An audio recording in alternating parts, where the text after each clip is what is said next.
All right, wonderful people, lovers of freedom. Good morning, good afternoon, good evening to each and every one of you. Welcome back to Expose News TV, your one and only YouTube platform, where they giving a back-to-back updates on how things they be, or how things they share for Biafraland and beyond. If you're joining us for the first time, remember to subscribe and turn on your notifications too. Also remember to like and share this broadcast too. Okay, my wonderful people, the latest one with the bust brains right now. We say yes, Fulani terrorists have come again as they have attacked Enugu community and killed a lot of farmers. That is the information we are getting at the moment. That this set of people have attacked and they have caused a whole lot of havoc in Enugu community, Enugu state. And of course, this particular news is very, very disheartening at the moment because, of course, we know how hard the B.I.A has actually tried his best to make sure that these things do not happen. And at the moment, we know that the governor of that state, Peter Mba, has refused to let the Biafra forces actually intrude or intervene in these things, in these terrorist killings, or in these killings that have been taking place in Enugu state. And it has turned into something that these people have decided to do daily. I wonder how a so-called leader that would call himself a bona fide leader or an Igbo man would let these kind of things keep happening. Okay, let your police people, the so-called police or your so-called forces that you want, actually do the work for you or do the necessary things. No, you would not do that. Instead, you had other people that or other things in mind you want to do.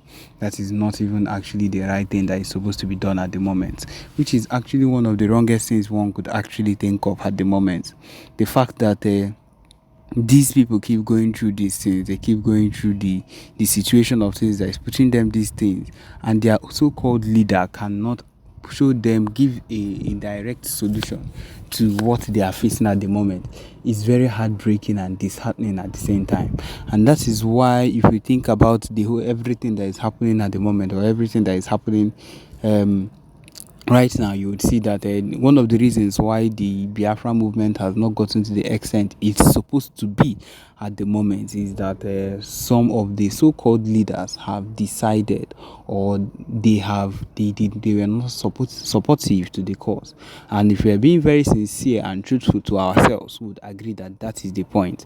Because once we are not fully united, once we are not fully one in anything we are doing, it causes mayhem, it causes catastrophe for us, for we ourselves that want things to work out in unison.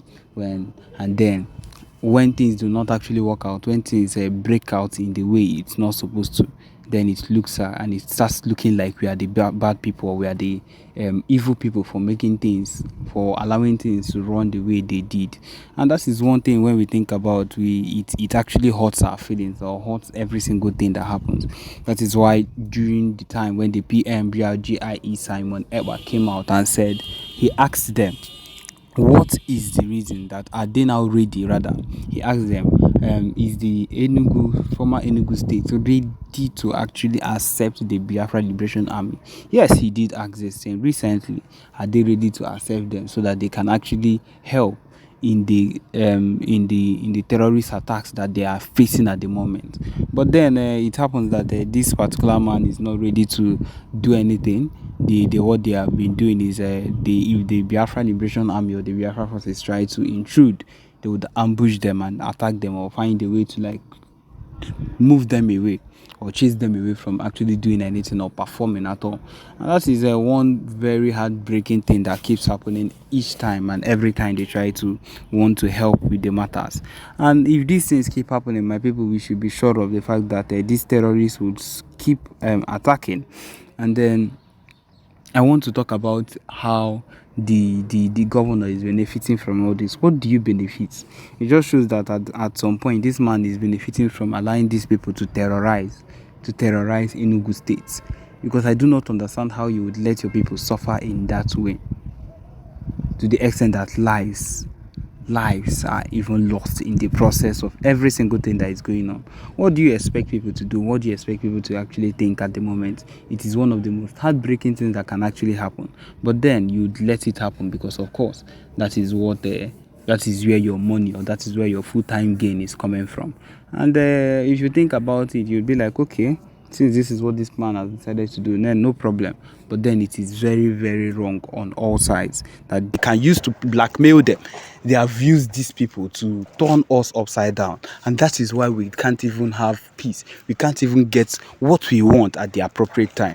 If this is our state at this particular point, think about it in so many years coming. It means that we will be so oppressed and compressed in this nation that for anyone to even come out and say I am an Igbo person will be treated like people that are not human beings. And my people, it would be the first time that tribalism will be so strong that we will not be able to say that we will not come out proudly to say we are Igbos, or we are so and so.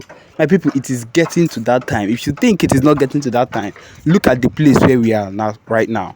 These are the things that were talked about in the old, that were talked about by our leaders earlier on.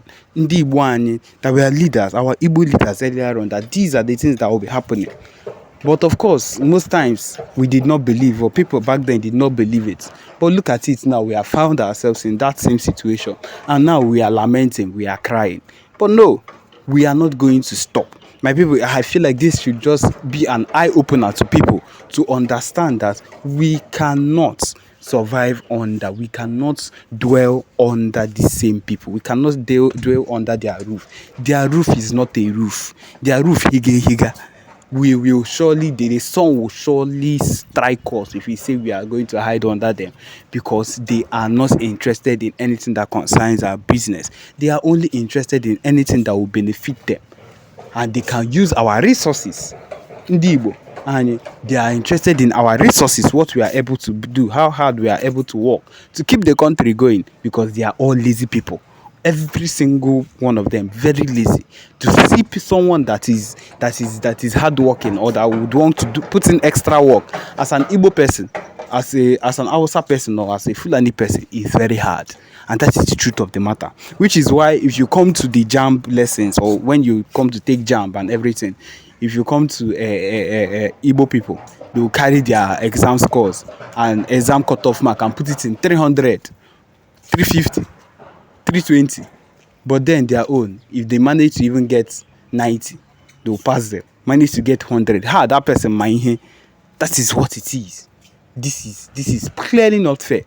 And then those people will be giving more better treatments than we ourselves, because that person is from the north, and they will take it from where they are in the north, from their schools in the north, and still bring it to the east, because someone that would still be getting around those low-level courses, low-level cutoff marks, will still be allowed, because they are trying to invade, they are trying to encroach into every system that concerns Ndibo and Biafrans. This is their plan. Now, putting all this command. There was a time that B.I.A came out and said the same thing, and the backlash was so much that, of course, it was not. Now, it's looking at it. It's happening the second time, should let you know that this thing is something they've had in mind. This thing is a plan that they've had right from time, to make sure that we bring these people down to their feet. We encroach into their land. We make sure that we take over their land. Imagine giving Fulanese a free land. They didn't even say free land in every place in Nigeria, in every place in Biafraland, in Àrmiès state, in Ebonyi state, in Enugu state, in Owerri, in Imo state. My people, think about it. When these ones have land, it means that they can get a base of wherever that land is, use it to plan and invade, and do a whole lot of things. And that is the issue we keep having. These are the issues we keep having every single time. When these things are not treated properly, you see that we would always have issues. Issues upon issues upon issues upon issues. And when these issues start compiling and keep growing and keep going high, my people, it means at some point we will not be able to contain it. But if it starts now, to go against every single thing, to make sure that, to let them know that we are not giving up on our call to get Biafra, then they will come to understand that we are serious, and that anything we've ever said has always been serious. and they will take us more seriously, because that is what we need to do, because that is what we are. We are serious people. That is why the Biafra Liberation Army and the Biafra Navy, every single people involved in this particular movement, is working tirelessly to make sure that we get what we want. And so that is the problem. That is the effort we need to keep having. So yes, my people, this is where we come to the end of this particular broadcast. Thank you for joining us. Remember to subscribe and turn on your notifications too. Thank you.